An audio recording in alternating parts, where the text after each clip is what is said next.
Good afternoon and welcome to the Seven Hills Fellowship Tuesday devotional. For those of you who've been tuning in for a little while now, you know that what we've been doing in the midst of these devotionals is interviewing folks from Seven Hills Fellowship, letting them introduce themselves to you, the people of Seven Hills, but also they've been sharing stories of their suffering, and in particular, how in the midst of their suffering, God encouraged them or strengthened them or buoyed them in the midst of their hardship and trials. And so today we've got Adam Nash with us. And so Adam, if I may, I'll turn things over to you, let you introduce yourself very quickly.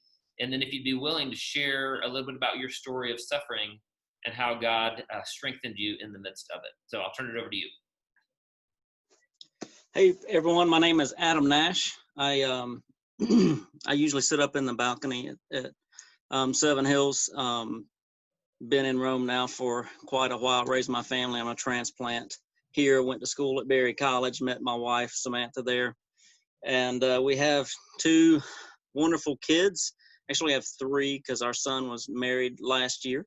And so we have a wonderful daughter-in-law and now a grandson, little Oliver Elijah. So we have a wonderful family here in Rome, and sure have enjoyed getting a lot of time together. It's been a wonderful season for us. I know that's kind of hard to believe, but we've had a really good time getting all this time together and being close. We've been really blessed that we enjoy all the people we're stuck in the house with. So that's a little bit about me. I'll just jump in if that's okay, BP. Sure. I have a part of my story that I've actually done a lot of ministry out of. When I was 12, my brother, who was about 11 months older than me, was diagnosed with a brain tumor. And he fought that brain tumor for about 8 months and succumbed to it, and at the age of 13. And I didn't know at the time just how significant all of that was going to be for me for all of my life from then till now. And how hard it hit me, how hard it hit my mom and dad. But the more that I've done work with it, the more I've paid attention to it and the ramifications of it, the more I've been able to care about other people, and just tending to my own heart in all of that has just given me the ability, I think, to speak to things that most others don't get to speak to. So I think that's true of a lot of our suffering. For me, in the midst of that difficult time, the closeness of family and just knowing that I wasn't alone, that I wasn't forgotten, which was a big struggle. I felt forgotten because that was a time, this was the 80s, mid 80s, when doctors believed that you should sort of like shield people, kids, from watching someone suffer and deteriorate. And so I was kept away from my brother and by extension my mom and dad for a good portion of that 8 months, and just felt alone. But my family rallied, and I have lots of uncles and cousins who rallied around, and so that was a big part of the comfort and just surviving this season. In the years since, the biggest comfort the Lord has given me, I find in Isaiah 30. Though the Lord gives the bread of adversity and the water of affliction.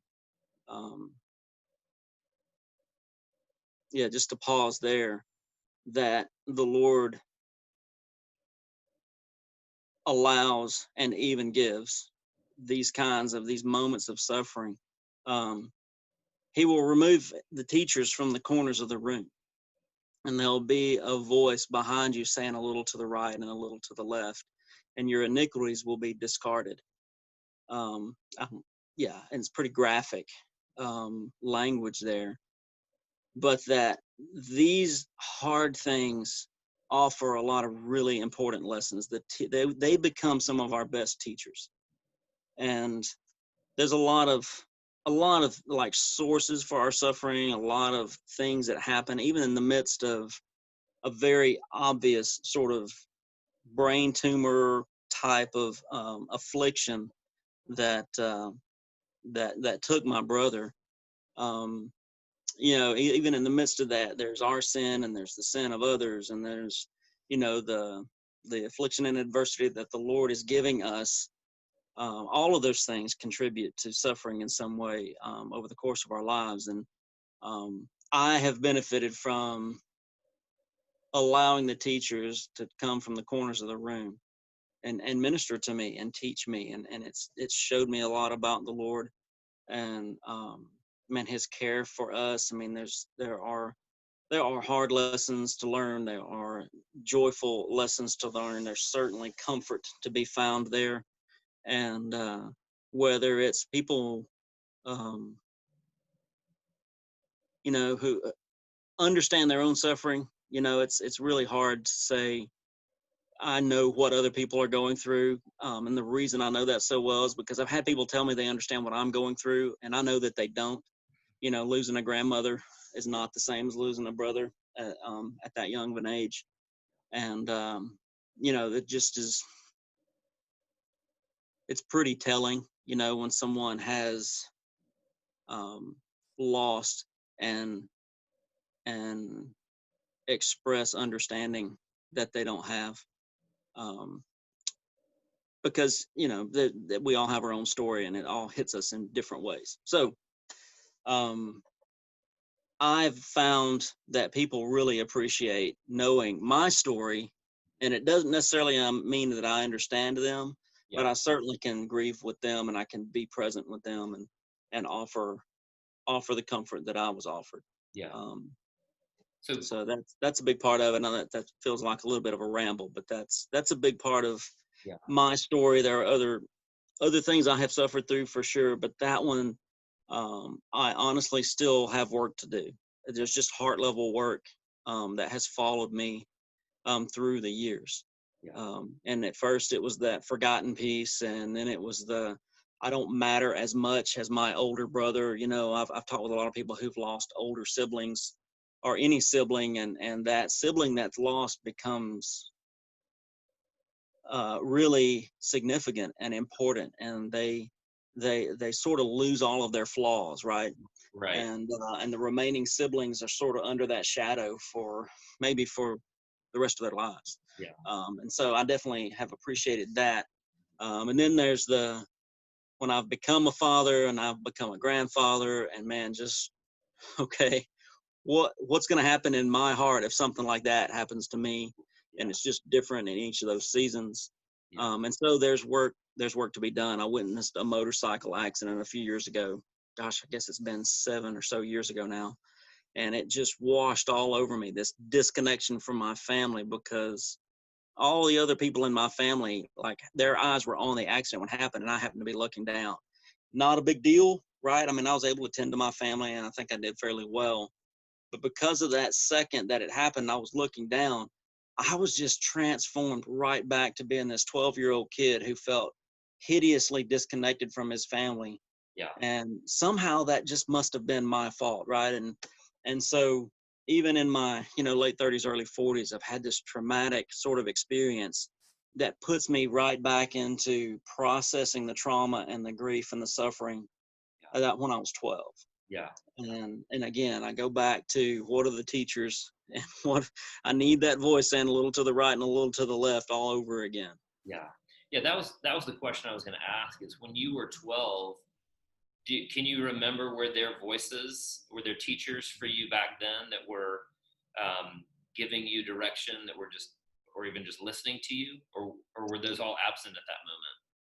Well, I didn't grow up in church, so it didn't happen for me until after my brother was gone.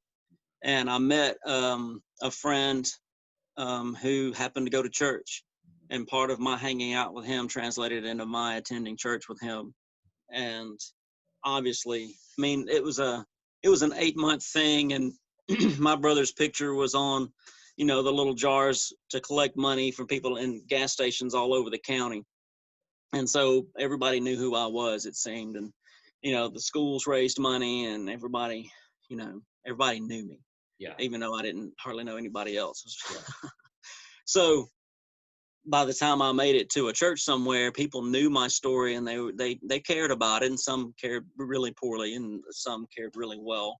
for me. And so those little guideposts was my first season being introduced to finding my way through the Bible and and making sense of it, and God really comforting me about my brother and that God is in charge of all of that. And that was good. I mean, it was, again, some of it's just bitter. I mean, some things just aren't easy.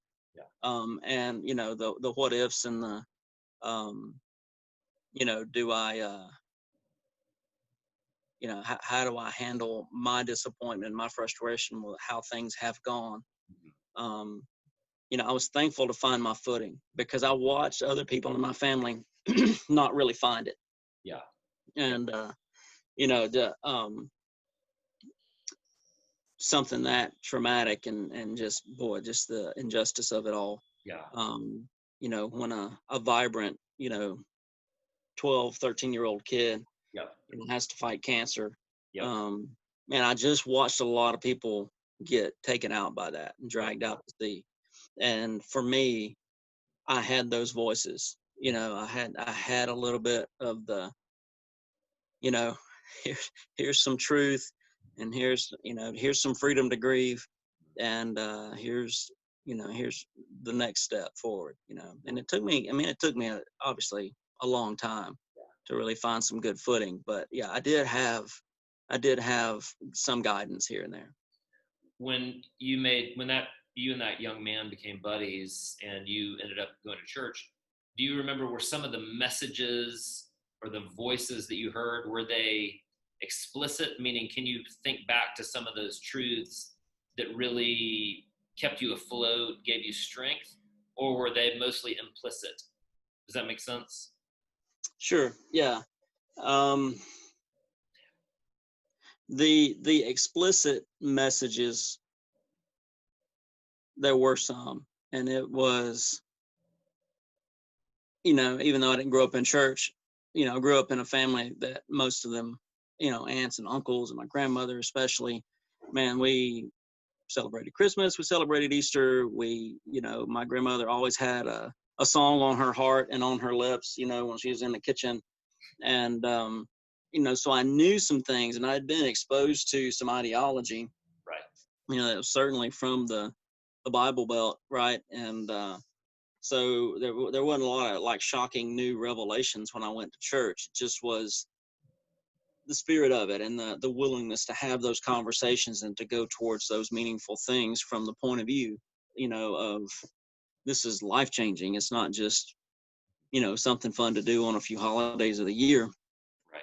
And but some of the more explicit sort of things were just assurance. Yeah. Just assurance that God is there and He is for me. Right. He is not some conglomeration of, Zeus and Santa Claus, because that was kind of that weird. He was either going to bring me a bunch of goodies or he was going to hit me with a lightning bolt, just sort of depending on his mood and my behavior. Right. And, I definitely got some really clear messages that that's not God's heart for me at all. Yeah. And, so that's part of it. And a lot, obviously, of implicit things, just other people's journey, hitting me and their testimony affecting me. That's more the implicit stuff, that, some of that was for me and some of it wasn't, but it began to help give me a framework for navigating this thing called Christianity, and having an intimate relationship with the Lord, as opposed to, a series of rules and do's and don'ts. And, either you're good and Santa Claus is going to bring you presents, or you're not. And, there's going to be this thunderbolt, you're going to get hit by lightning kind of thing. And, yeah. So those things are all good. It strikes me that, and if I'm hearing you correctly, and I may be not hearing you correctly, but I think maybe I am, is that there was a sense in which maybe when your brother was suffering and as he passed away, you probably felt alone. And then my guess is that maybe part of one of those implied messages through your friend and through the people of the church, that maybe in some respects what God was communicating to you through them is that you're not alone. Is that possible as well?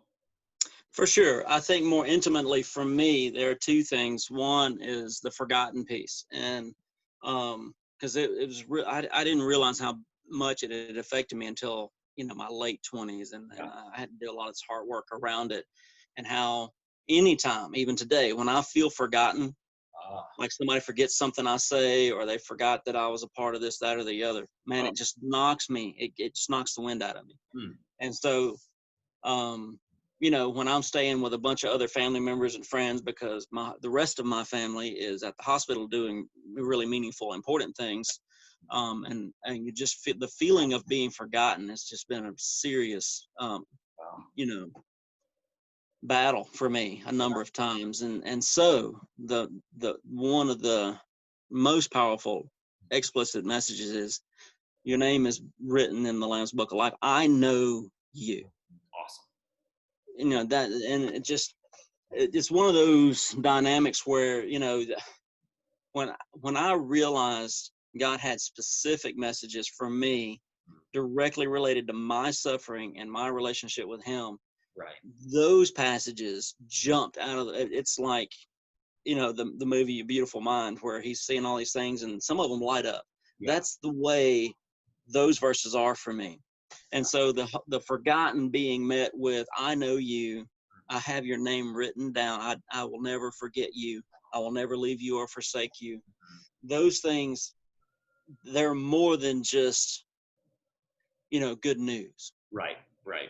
It is a rescue from the deepest, darkest place in my life and my story. Yeah. And then there's I don't matter, Yeah. right? I'm just not as important.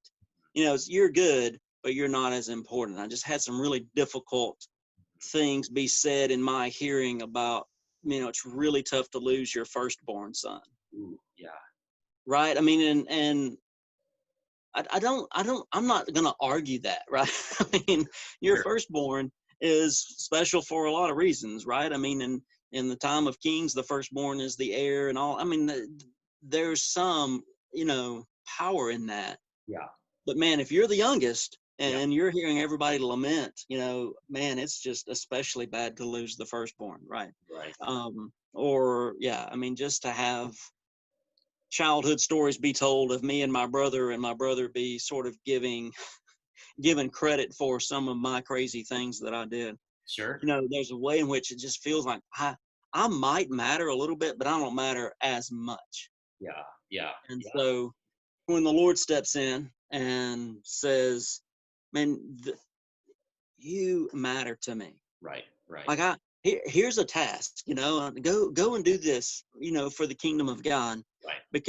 and I want you to do it because you're important and you matter to me. Yeah. And I have given you this. Mm-hmm. Um, yeah, again, it's not simply good news. Right. Right. And it's even more than a rescue. There's something that is just a girding up and going from being an orphan to a son. Yeah. Yeah. Not even an adopted son, a son of Right. the living God, of the Most High. Right. And He knows my name and He has things for me. And my choices really matter to Him. Yeah. Those things are really powerful, and it has shaped a lot of my walk and my ministry. Right, wrong, or indifferent. Those are the things Yeah. that have given me the strength to not only like move forward and have some courage to face some of the other dark corners of this particular part of my brokenness. But I've watched God use that story and that message to minister to a bunch of other folks. And it's like, wow, Yeah. In the memory of and in honor of my brother, I've really been able to step into some pretty amazing conversations Right. and some moments just offering comfort to other people. And it's just, yeah, it's been really powerful.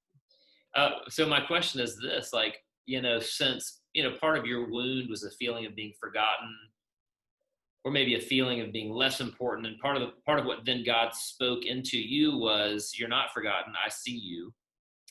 And you're not less important. In fact, you're vital to this plan, this story I'm writing. Mm-hmm. And then you talked about how you've been able to uniquely then ministered to people because of your story, because of the suffering, what are some of the unique messages, or maybe another way to phrase it is, how has God used you to be his voice to some of the people you've ministered to because of your suffering? Does that make sense? Yeah. Um, I use the story of Job quite a bit, because it would affect a lot of people a lot of different ways to lose their brother at the age of 13 to a brain tumor. It affected me in a really particular way. Right. My suffering, my pain, and what got attacked in me Right. is very particular to the image of God in me, Right. Right. gifting that he gives me, and who I am. And it's where this I understand what you're going through sort of intersects, right? I mean, because there's a lot that I don't understand, but there are some things that I do. Right. And when I am ministering to somebody out of my great pain and suffering, Right. and I'm able to go towards, whatever your pain and suffering is, I promise you, it is not an accident. Right. I promise you, it's not like, oh, well, I just took this hit, I was just collateral damage. That's not true. Right. Right. There is a targeted attack against the glory of God in you, and it's coming against something very precious and very particular, something that's eternal. Right. And it's the image and the glory of God in you that's being attacked. Yeah. And not only does that help bring some understanding about why is this feeling so powerful, and why is it so relentless? Yeah. And why does it keep like taking this same like timbre and this tone in my life? Why do I feel like the same thing keeps happening to me over and over again, right? I mean, I think a lot of us deal with that. It can be losing a brother to a brain tumor, or watching a fatal motorcycle accident, and I'm feeling the same stuff in the midst of it. Like, what in the world is that about? Right. Right. And so I help walk people through, when they have the courage to go to this place of walking through your suffering, is going to give you some really valuable information about how God made you, because Right. how God made you is what is being attacked by your suffering and all of these things that are coming against you. I mean, we have an enemy, and he is ever against the glory of God, and it's very particularly shaped against your gifting.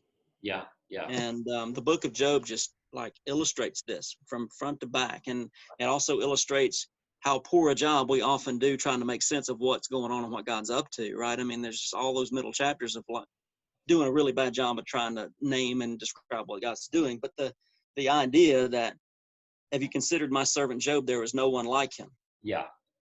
Oh yeah, I bet if I enter his story and do this, he won't look like that anymore. Yeah. Yeah. And yeah, and the reality is, it affected Job. And at the end, and this is one of the things I really try to encourage people with, at the end of all of that suffering, and the pus and the blood and the mud and the frustrating conversation with all those so-called friends, Yeah. and some genuine friends. I mean, come on, we're not perfect, and I think we all can find ourselves in the group of Job's friends trying to make sense of all of that. But at the end of all of that, Yeah. Job says, before I knew you, Mm-hmm. but now my eyes see you. Right. It's Right. just profound. There's a way in which we get to see God through our suffering and through the attacks on the gifting and the image of God, the things God puts in us that he's wanting to brag about before the rulers and authorities in the heavenly realms. There's a thing that we get to see, and that is a portion of what God's invested in us. It is getting to see him, Right. and that's going beyond knowing him. It's going beyond certainly knowing about him, and Right. getting to see him as a result of walking through suffering and having God speak to our suffering and what it means in the grand scheme of things, because God gave Job a grand scheme of things explanation for what was going on. Right. And it's really powerful. And I, that I spoke about things that I didn't understand, and before I knew you, and now my eyes see you.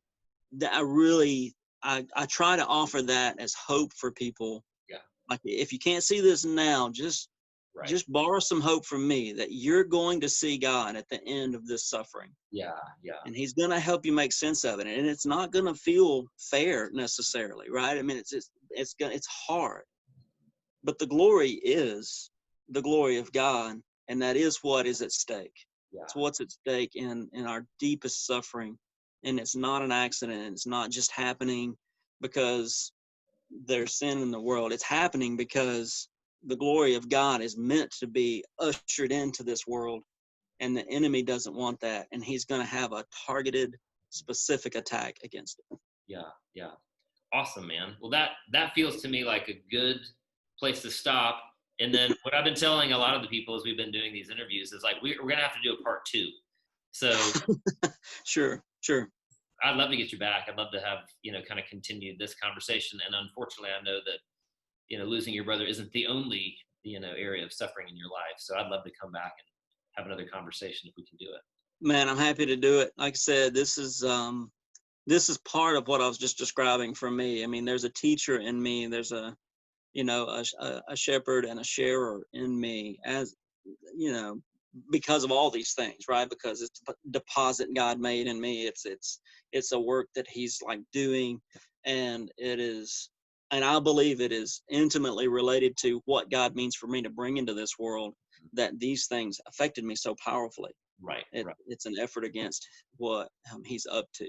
Yeah. And so I'm happy to do it. I mean, it's part of my taking on the work that's before me. Yeah. Well, let's definitely do it. Thank you for sharing it. I feel like there were any number of really good takeaways in there. And so thank you so much for being willing to share those with our folks. I appreciate it. And we'll definitely get you on again because we'll keep on doing this. I love the opportunity for the people to be able to hear the stories of our folks who have gone before them. So Adam, thank you very much for sharing, man. I appreciate it. Thanks for the opportunity. All right. We'll talk soon, man. Thank you very much. Yep. Thank you.